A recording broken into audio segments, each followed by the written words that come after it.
Ha llegado el momento de escuchar la palabra de Dios. Un potente mensaje extraído de las Sagradas Escrituras. En la voz del pastor Carlos Hoyos.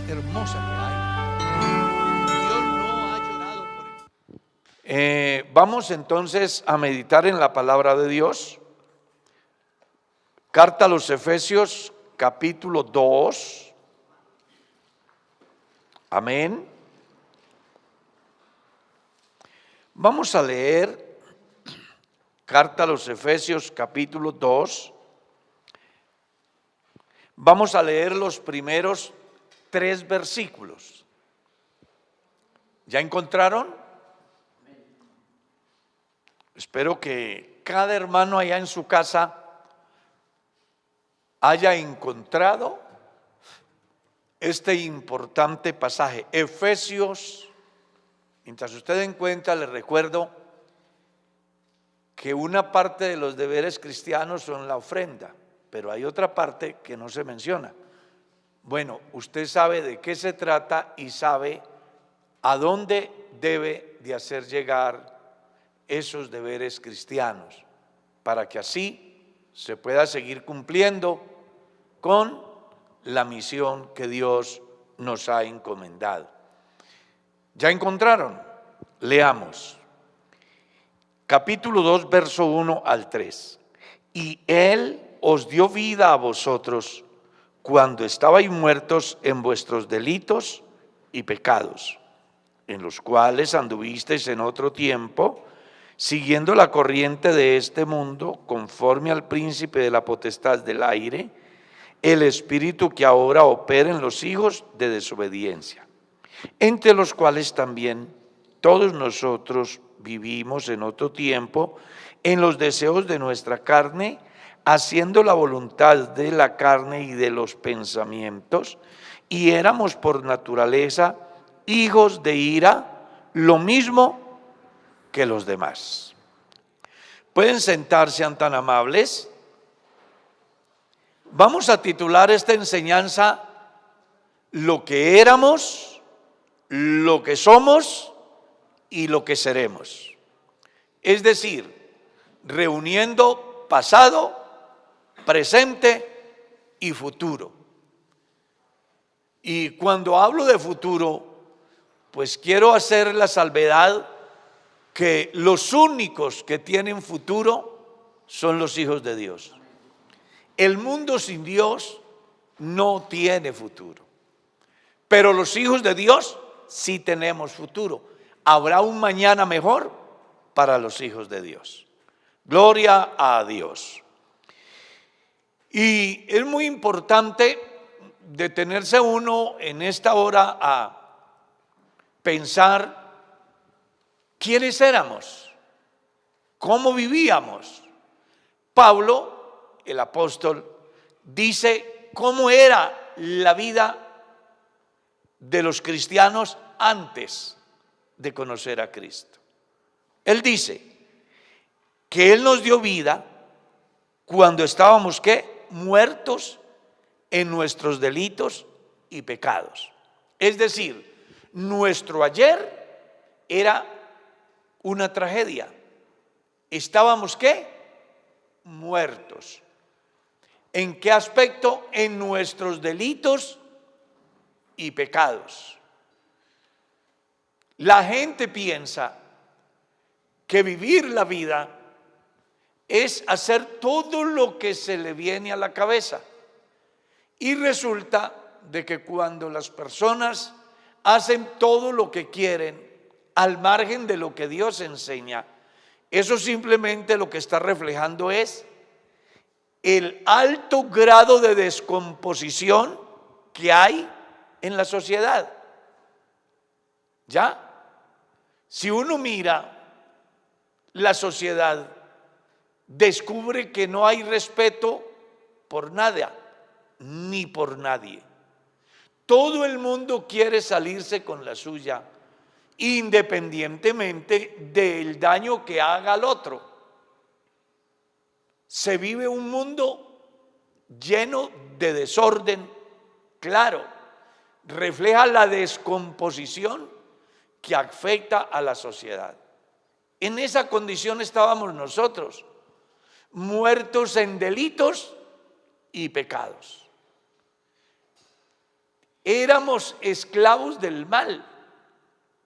Vivíamos conforme a los rudimentos del mundo. Hacíamos todas las cosas que hacen las personas que no conocen a Dios.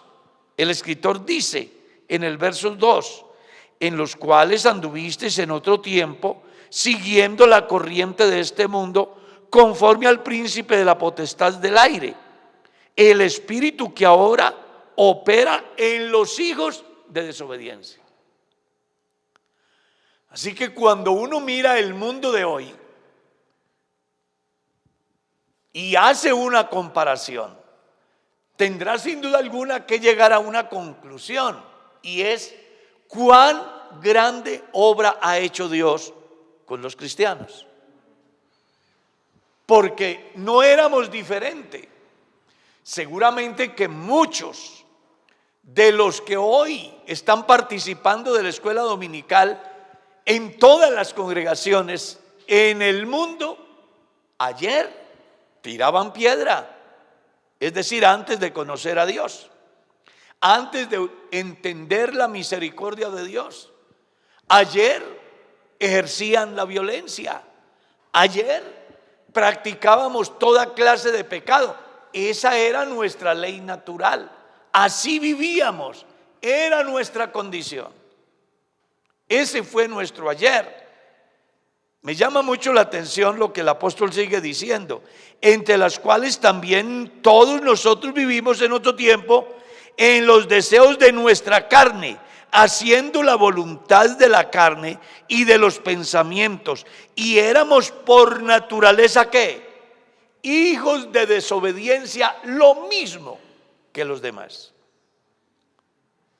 Ese es el panorama que describe Pablo acerca de lo que éramos, pasado, éramos. Y me llama mucho la atención lo que el apóstol Pedro escribe en su carta. Les invito para que lo leamos. Me parece que es muy importante lo que Pedro en su segunda carta dice. Capítulo 4, verso 2. Podemos leer inclusive el verso 1. Puesto que Cristo ha padecido por nosotros en la carne, vosotros también armaos del mismo pensamiento, pues quien ha padecido en la carne terminó con el pecado, para no vivir el tiempo que resta en la carne conforme a las concupiscencias de los hombres, sino conforme a la voluntad de Dios. Y explica, basta ya el tiempo pasado para haber hecho lo que agrada a los gentiles, andando en lascivias, en concupiscencias, en embriagueces, orgías, disipación, abominables idolatrías. Basta ese tiempo pasado, porque así era nuestra vida. Y es obvio que en el tiempo moderno, cuando ven que los cristianos se comportan de una manera diferente, pues a ellos se les hace extraño y llegan a pensar de que parece que no formásemos parte de la sociedad. Pero lo que es cierto es que ha ocurrido un milagro que no lo puede hacer la religión, milagro que no se encuentra en un centro reformatorio, milagro que no funciona en una prisión. El único que pudo hacer ese milagro fue Jesucristo. Gloria a Dios. Y por eso el escritor dice, a los de fuera les parece cosa extraña que vosotros no corráis con ellos en el mismo desenfreno de disolución, e inclusive a causa del comportamiento, de la novedad de vida del cristiano, dice que ultrajan al cristiano. Claro, es que está escrito, si fuéramos del mundo, ¿qué pasaría? El mundo nos amaría. Juan escribe en su carta y dice, mirad cuál amor nos ha dado el Padre para que seamos llamados hijos de Dios. Por eso el mundo no nos conoce, porque a Él tampoco le conoció. Antes de nosotros conocer a Dios, nuestra vida era una tragedia. Pablo escribe en la carta a los Efesios, en el capítulo 2, me llama mucho la atención el pasaje porque nos enseña cuál era nuestra condición y nuestra posición. Escuche lo que él dice en el verso 11. Por tanto, del capítulo 2, acordaos de que en otro tiempo vosotros los gentiles, en cuanto a la carne, erais llamados sin circuncisión por la llamada circuncisión hecha con mano en la carne. ¿Y cómo estábamos? ¿Cuál era nuestra condición? En aquel tiempo estabais sin Cristo, alejados de la ciudadanía de Israel y ajenos a los pactos de las promesas, sin esperanza y sin Dios en el mundo. Eso le dice que podíamos esperar nosotros en esa condición. Éramos hijos de ira, lo mismo que los demás. Vivíamos en la misma situación. Así que su vida pasada no es para nada buena.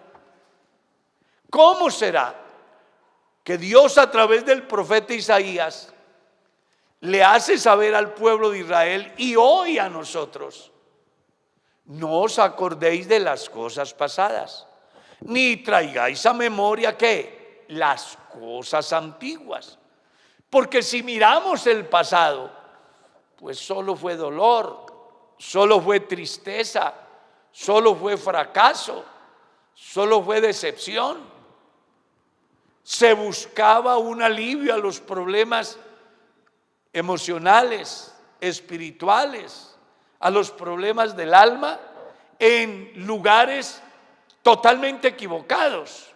Uno mira a la gente en el mundo tratando de encontrar una salida donde el agorero, donde la pitoniza, donde el presunto vidente, porque hay un problema que ellos no han podido solucionar. Esa era nuestra vida. ¿Cuántos llenaban los burdeles, llenaban los expendios de alucinógenos, llenaban los expendios de alcohol, buscando un aliciente para su alma? Nunca la encontró, nunca hubo solución. El problema siempre fue mayor. Algunos hasta han quedado lisiados, quedaron las cicatrices de ese mundo de tragedia. Pero dice el apóstol aquí en el verso 13: pero ahora Cristo Jesús, oiga lo que dice, pero ahora en Cristo Jesús, vosotros los que en otro tiempo estabais lejos, habéis sido hechos cercanos por la sangre de Cristo. Una cosa éramos, ¿ya? Y otra cosa somos. Viene a mi mente la anécdota del pastor que ya se fue a estar en la presencia de Dios, va al consulado americano a solicitar su visa porque quiere ir a Estados Unidos. Le piden que se identifique y él muestra su documento y el cónsul le dice: venga, muéstreme su documento. Él dice: ese es, dice, este no es usted. Ese sí soy yo, dice el pastor. No, este no es usted, muéstreme su documento. De pronto el pastor reflexiona y dice: disculpe, señor cónsul, ese era yo. Claro, es que una cosa es el pasado nuestro, otra cosa es el presente. El escritor consagrado dice: si alguno está en Cristo, ¿qué? Nueva criatura es. Nuestro presente es totalmente diferente a nuestro pasado. Somos nuevas criaturas. Hemos sepultado nuestra carne con nuestras pasiones y deseos. Estamos crucificados juntamente con Cristo y ya no vivimos nosotros conforme a nuestros deseos. Ahora Cristo vive en nosotros. Eso es lo que el cristiano debe de tener en cuenta en el tiempo presente. Ayer quedó atrás. Usted no puede hacer lo que hizo la mujer de Lot, que aunque salió de Sodoma, Sodoma no salió del corazón de la mujer de Lot. Usted no puede hacer lo que hicieron los israelitas. Salieron de Egipto, pero Egipto no salió del corazón de ellos. Hemos de entender que si hemos nacido de nuevo, pues nuestra manera de pensar debe de ser diferente. Y en consecuencia, nuestra manera de actuar, de proceder, de hablar, de vivir. Porque ya estamos leyendo en la Escritura, ¿somos qué? Nuevas criaturas. Parece que en la iglesia de Roma, según el capítulo 6 de la carta a los romanos, existía un movimiento dentro de la iglesia que pensaban que ser cristianos era simplemente el hecho de afiliarse a la comunidad cristiana. Y por eso en el capítulo 6 Pablo les dice, ¿qué pues diremos? ¿Perseveraremos en el pecado para que la gracia abunde? ¿Cuál es la respuesta? De ninguna manera. Y les aclara por qué. Porque los que hemos muerto al pecado, ¿cómo viviremos aún en él? ¿O es que acaso no saben que los que hemos sido bautizados en Cristo, hemos sido sepultados con él en la semejanza de su muerte? Está enseñando que los cristianos no pueden vivir acorde al pasado, porque ahorita pertenecemos a Cristo, somos de Cristo. Es un presente diferente. Y en Dios, pues es importante que comprendas que existe solamente ¿qué? El presente. Y en ese presente es donde el cristiano está llamado a estar en Dios, a permanecer en Dios, porque de la única manera que usted puede dar fruto, más fruto y mucho fruto, dar fruto al 30, al 60 y al 100 por uno, es estando en Cristo. Es de la única forma.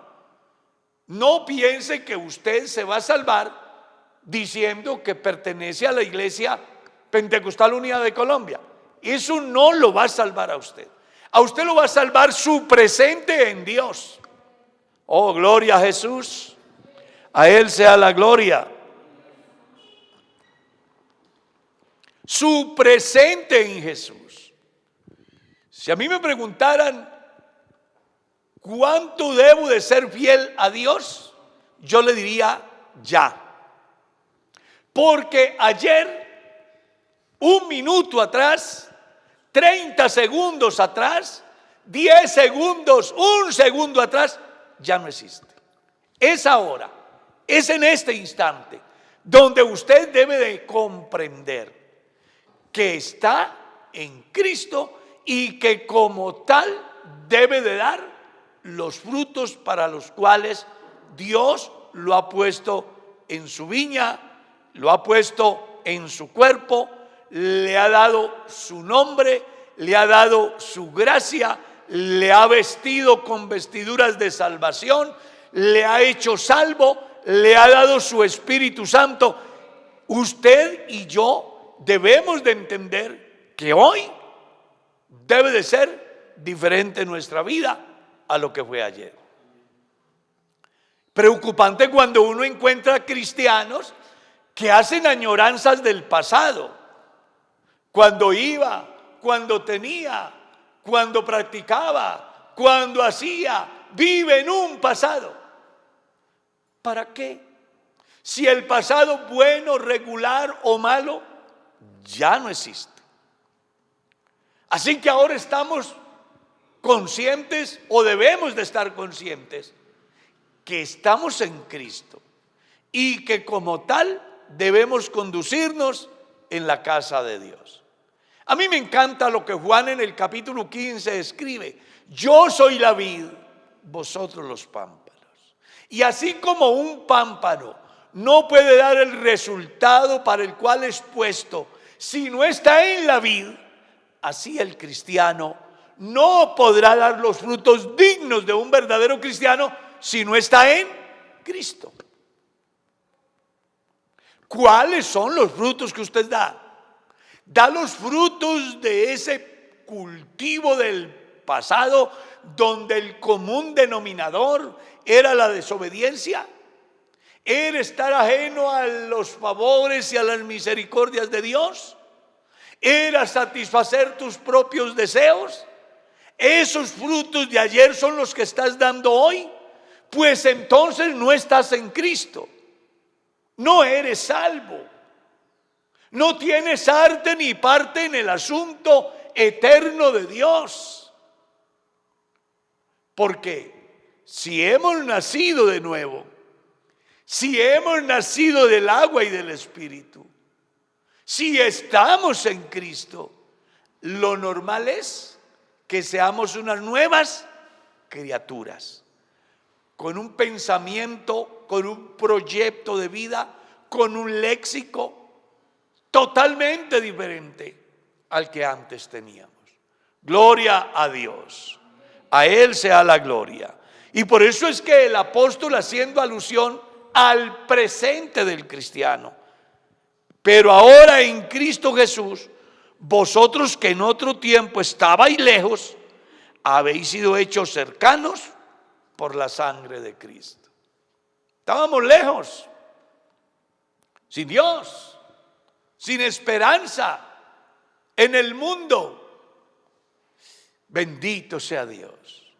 Vivíamos una tragedia, pero hubo uno que pensó en nosotros, el Señor Jesús, y hizo posible que estuviésemos cerca, tan cerca que hoy llegásemos a ser ¿qué? Parte de su cuerpo, que eso es lo que dice el capítulo 5. Así como el marido es cabeza de la mujer, así Cristo es cabeza de la iglesia, la cual es su cuerpo, y Él es su Salvador. Hoy usted y yo debemos de estar en Cristo, en ese cuerpo, disfrutando de la vida que hay en Él, dejándonos guiar de su pensamiento, porque nunca el cuerpo actúa en contravía de lo que piensa la cabeza. Cuando usted dice en su pensamiento: voy al oriente, el cuerpo ¿qué dice? ¿Vaya usted solo? No, siempre hacia donde se piensa dirigir, allá va todo el cuerpo. Cristo quiere de usted y yo santidad, obediencia, amor, tolerancia, respeto, fe, vida devocional. Requiere de nosotros todas aquellas cosas que deben de embellecer la vida del cristiano. Claro, es que estamos en Cristo. Juan, escribiendo en su carta, habla acerca de eso y dice: amados, ahora somos hijos de Dios. Es decir, estamos bien, somos hijos de Dios. No dice éramos, no dice seremos, somos. ¿Y cómo deben de actuar los hijos de Dios? ¿Qué debe de caracterizar a los hijos de Dios? Jesús dio una enseñanza interesantísima cuando dijo: por los frutos los conoceréis. Y explica: porque un árbol malo no puede dar frutos buenos, Ni un árbol bueno puede dar frutos malos. Así que por los frutos se conoce el cristiano. Usted puede llamarse cristiano, puede gritar, puede llorar, puede saltar, puede correr, pero si sus frutos no van acordes a la enseñanza de Jesús, pues simplemente eres un ateo practicante. Profesas conocer a Dios, pero con tus hechos, ¿qué? Lo niegas. Sería importante preguntarnos hoy: ¿amamos de tal manera como para perdonar al que tanto daño nos hace? ¿Tenemos un corazón tan noble como el de Jesús? ¿Hemos aprendido de Él la mansedumbre? ¿Hemos aprendido de Jesús la humildad? ¿O soy humildemente soberbio? ¿O soy mansamente león? ¿Cuál es mi actuar? Jesús dijo eso: aprendan de mí, que soy manso y humilde de corazón. Y eso va a traer unos resultados. ¿Cuál? Que las clínicas de reposo se quiebren, ¿cierto? Que los psicólogos se queden sin empleo. Sí. ¿Por qué? Porque mi descanso está en Jesús. La solución de todos mis problemas está en Jesús.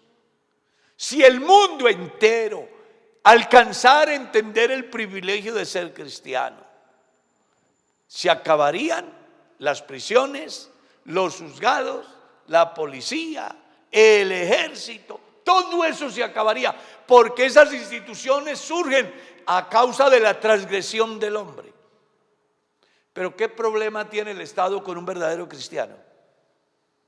Búsqueme un cristiano de verdad que sea cristiano, porque esta semana pudo haber presuntos cristianos en las revueltas, pero no son cristianos.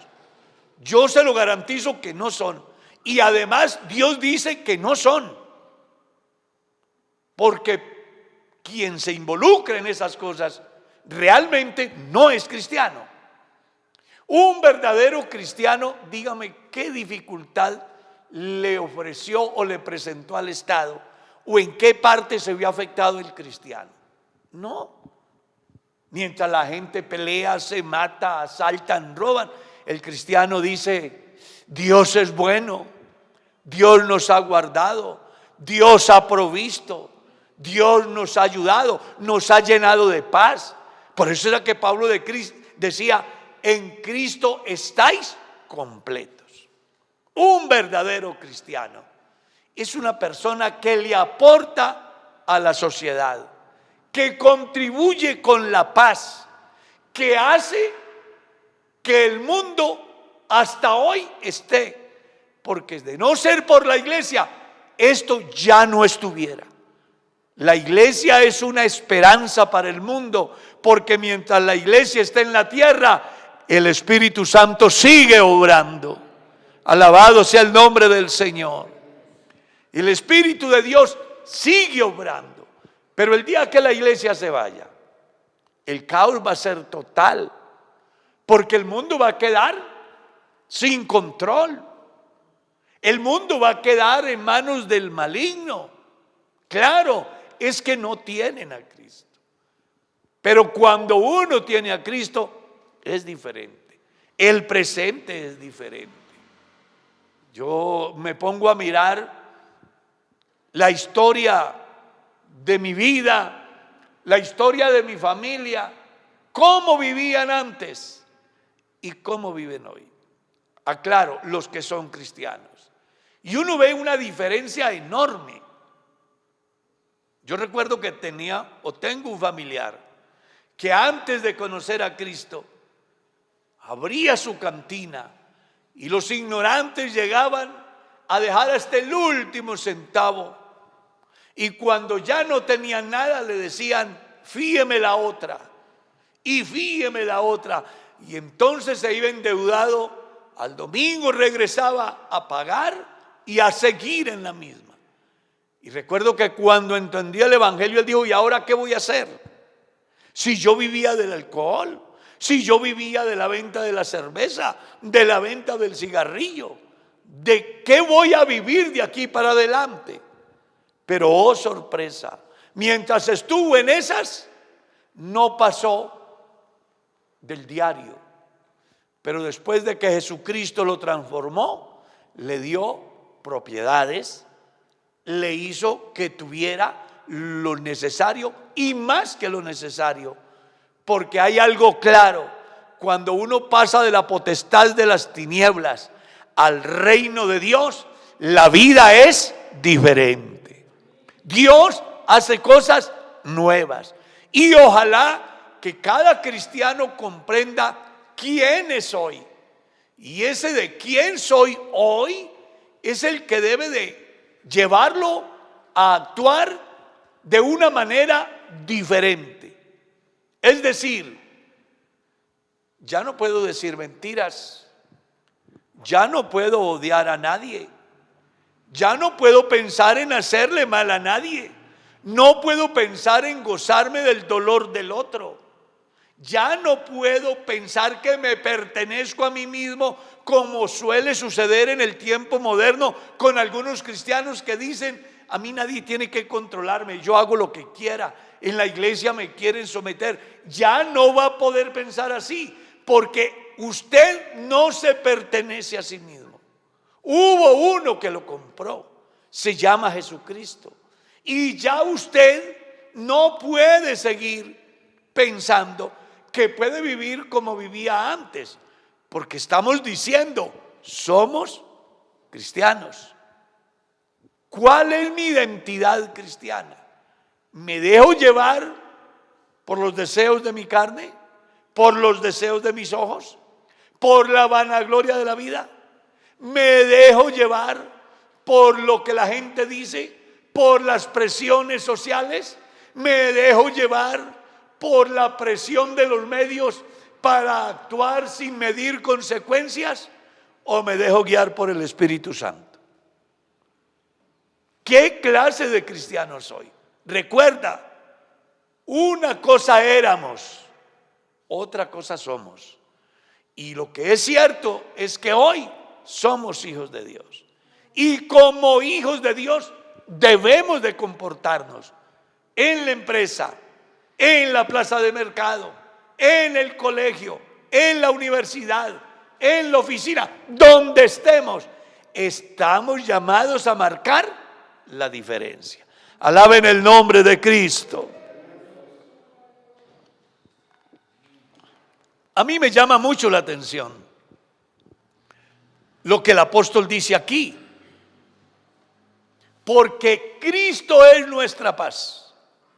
Él derribó todo lo que nos hacía lejos de Él, para que ahora estuviésemos con Él y en Él. Había una cantidad de situaciones que impedía que usted y yo pudiésemos llegar a disfrutar de las bendiciones de Dios. ¿Cuáles? Las normas de la ley, nuestra condición de pecadores, nuestro estatus de gentiles. Eso nos hacía indignos. Pero Dios, que es grande en misericordia y que nos amó con amor eterno, derrumbó todo. Nos abrió el camino, nos hizo cercanos, se convirtió en nuestro hermano para que llegásemos a ser su familia, y en esa condición de familia pagar el rescate suyo y mío. Es que si los cristianos alcanzáramos a entender todo lo que representa la obra de Cristo a favor nuestro, no tendríamos la excusa: no tengo que orar. No tendríamos la excusa: se me acabó todo lo que tenía que decir. Estos días alguien me ha escrito diciendo: pastor, estoy tan cansado que ya no puedo más. Ya estoy rendido, no puedo más. Y uno dice: venga, ¿y será que es tan grande el problema como para que le quede grande a Dios?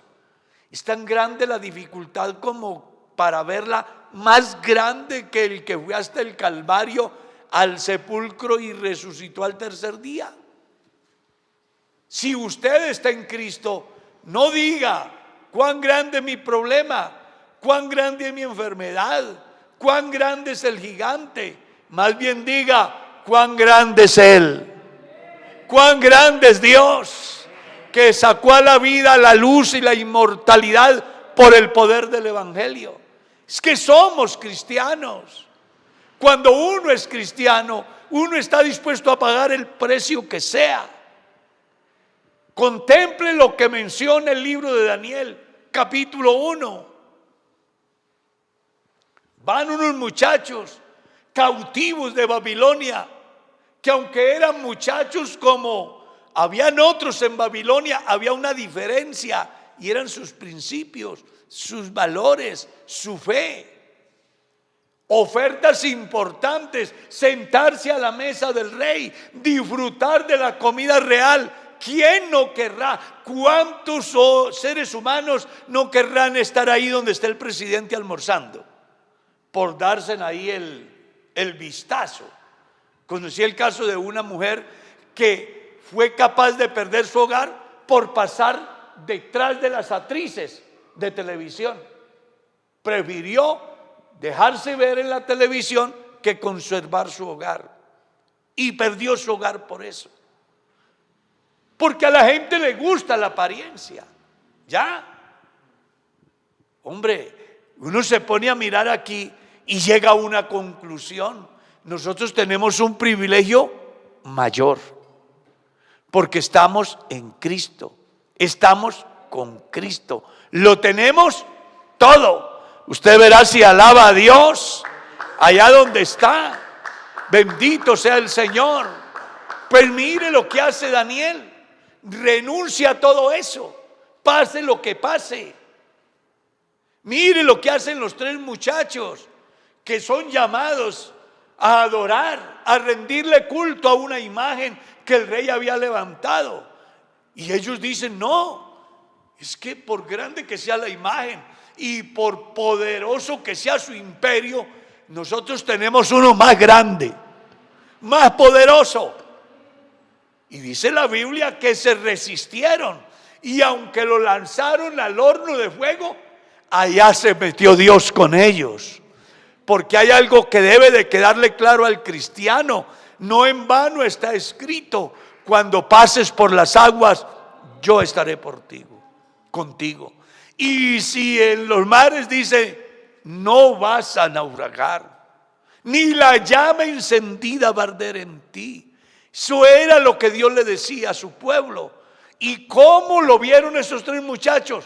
Como Dios lo había dicho. Claro, es que ellos no vieron tan grande el problema, ellos vieron más grande el Dios a quien ellos servían. Hoy necesitamos que usted, allá en su casa, donde se encuentre, comprenda que no hay uno más grande que el Dios que nosotros tenemos esta mañana. Que descubra que en Dios haremos proezas, que en Cristo somos más que vencedores, que en Cristo estamos completos, que en Él pues lo vamos a alcanzar todo, porque Él es la cabeza, Él es la autoridad suprema, Él es la resurrección y la vida, Él es el camino, la verdad, Él es la luz del mundo, Él es el pan vivo, Él es el gran yo soy, Él es el todopoderoso. No hay otro como Él, ni en el cielo ni en la tierra. No lo ha habido, no lo hay, no lo habrá. Él es único. Alaben el nombre de Cristo en esta hora. Recuerden que somos cristianos. No podemos rendirnos ante la primera oferta, la primera amenaza, la primera presión, la primera circunstancia. No podemos rendirnos. Tenemos que levantar la cabeza, porque delante de nosotros está el resucitado, está el Señor Jesús, el que no le queda difícil nada, el que tiene el control de todo. Que se enfurezca el mar, que las olas quieran hacer hundir la barca, no importa, Jesús está ahí. Él manda y el mar se calma, el viento desaparece, hay gran bonanza, y lo único que le queda a los que están con Él es un interrogante: ¿quién es este? Sé que muchos de los que están conmigo han vivido dificultades enormes, pero qué bonito poder decir en esta mañana: hasta aquí nos ayudó Jehová. Alaben el nombre de Cristo. Esto es lo que me apasiona, porque hoy no podemos estar pensando como pensábamos antes. Ayer el pensamiento pudo ser de odio, de violencia, de tragedia, de rendición, de fracaso, de derrota. Pero hoy el mensaje es de victoria, es de poder, es de autoridad, es de esperanza, es de fe. Pues al final tenemos al resucitado que está con nosotros. Aleluya, a su nombre sea la gloria. Tercero, lo que seremos. Porque ojo, una cosa es lo que fuimos, otra cosa es lo que somos y otra cosa es lo que seremos. ¿Sabe usted que cuando se presentan adversidades en la vida nuestra, a veces se nos olvida lo que está delante? Y me llama la atención lo que Pablo dice en su carta. Él dice: tengo por cierto que las aflicciones de este tiempo presente, ¿qué? No son comparables con la gloria venidera que en nosotros ha de manifestarse. Y Juan decía: privilegio, somos hijos de Dios. Claro que sí, pero aún no se ha manifestado lo que vamos a hacer. Porque sabemos que cuando Él se manifieste, ¿qué va a pasar? Seremos semejantes a Él, porque le veremos tal cual como Él es. Si algo debe de incentivar al cristiano, es el futuro que nos espera. A Jesús lo motivó ir al Calvario el gozo de ver a la iglesia salva por su obra. A usted y yo nos debe de motivar a seguir este peregrinar las promesas eternas que tenemos. Nosotros, a diferencia de Israel, no estamos esperando una tierra que fluye leche y miel.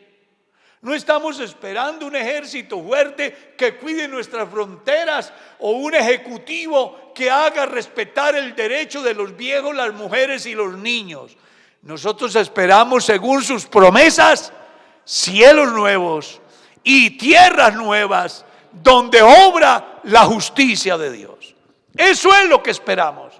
Por eso dijimos lo que seremos.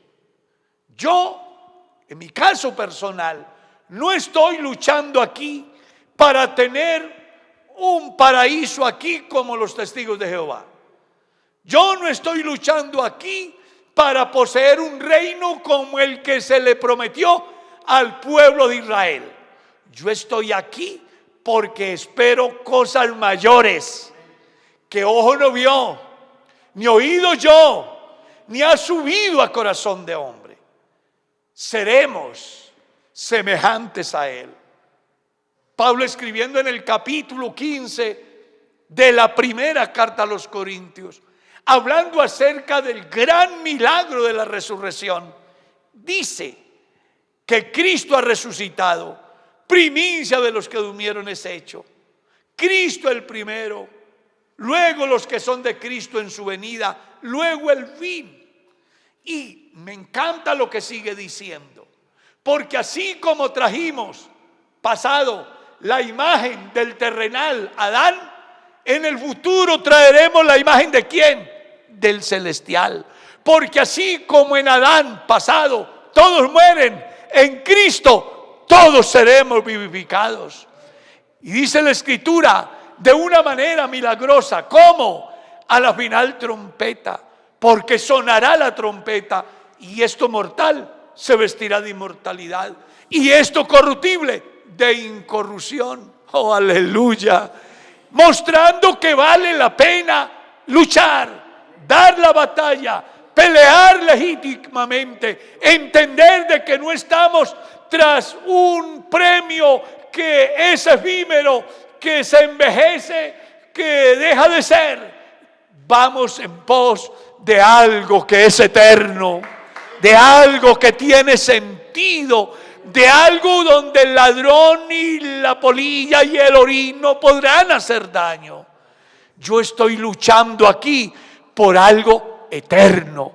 Hay gente que lucha por cosas terrenales y hoy hay cualquier cantidad de deportistas que están luchando por un jarrón, por un plato, por un recurso económico, pero dentro de un año otro lo sucederá y ya. Pero aquí en Cristo hay una promesa eterna. Me encanta lo que decía el salmista en su salmo. Había tenido fama, había derrotado cualquier cantidad de enemigos, había sido reconocido a nivel mundial y hasta hoy en cualquier parte se habla del rey David. Pero un día dijo: en cuanto a mí, veré tu rostro en justicia y voy a estar satisfecho cuando despierte a tu semejanza. Y Job decía otro tanto: yo sé que mi Redentor vive y un día se levantará. Job vio la resurrección de Cristo como la esperanza para él en relación a la eternidad. Y por eso sigue diciendo: aunque esta mi piel se deshiciere, con todo en mi carne voy a ver a Dios. Yo mismo lo veré y no otro. Y Pablo le escribe a los tesalonicenses y les dice que no se entristezcan, porque los cristianos tenemos esperanza. En el mundo hay muchos que no tienen esperanza, pero los hijos de Dios tenemos esperanza. ¿Cuál es la esperanza? Que el Señor mismo, con voz de mando, con voz de arcángel, con trompeta de Dios, descenderá del cielo. Los muertos en Cristo resucitarán primero y luego nosotros, los que vivimos, los que habremos quedado, seremos arrebatados para recibir al Señor en el aire y así estaremos siempre con el Señor. Alaben el nombre de Cristo. Eso es lo que me motiva, eso es lo que me inspira cada mañana, eso es lo que me hace soñar con aquellas cosas que tienen sentido eterno. Los bienes, la fama, los títulos, todo lo que hay aquí se va a quedar aquí. Pero lo que tú atesoras en el reino de Dios no solamente alimenta tu fe aquí, sino que lo verás realizado cuando estemos en la presencia de Dios. Por eso fue que Juan dijo: somos hijos de Dios, pero aún no se ha manifestado lo que vamos a hacer, porque sabemos que cuando Él se manifieste, ay hermanos, se acabará las aflicciones de este tiempo presente para disfrutar de las bendiciones eternas que están reservadas solamente para los que venzan. Porque el que venciere será vestido de vestiduras blancas. Porque el que venciere le haré columna en el templo de mi Dios. Porque al que venciere le haré a comer del maná escondido. Porque al que venciere le haré columna en el templo de mi Dios. Porque el que venciere heredará todas las cosas. Yo seré su Dios y Él será mi hijo. Nunca olvides lo que fuiste, pero ten presente lo que eres y sobre todo acuérdate de lo que serás. Estaremos en su presencia por toda una eternidad. Si mides los 3 tiempos, entenderás que comenzamos muy mal la vida. Tragedia, dolor, destitución, esclavos. Pero hubo un milagro. Dios nos ha trasladado a su reino y estamos en Cristo. Disfrutamos de su bendición, de su presencia, de sus gracias, porque no hay gozo más grande que sentir a Dios en la vida. Pero será mejor cuando estemos en su presencia, donde ya no habrá dolor, ya no habrá enfermedad, ya no habrá tristeza, ya no habrá peligro. Estaremos seguros. Así que, hermano, corramos con paciencia la carrera que tenemos por delante. Ya estamos llegando, ya estamos llegando, ya estamos llegando, ya estamos llegando. Y vale la pena sobreponernos a todas las adversidades que hayamos tenido que vivir en la vida como cristianos y que inclusive estemos viviendo. Vale la pena sobreponernos. Hay una patria que Cristo ofrece. Y lo más lindo es que allá es donde yo quiero estar. ¿Usted también quiere? Demos gracias en esta mañana.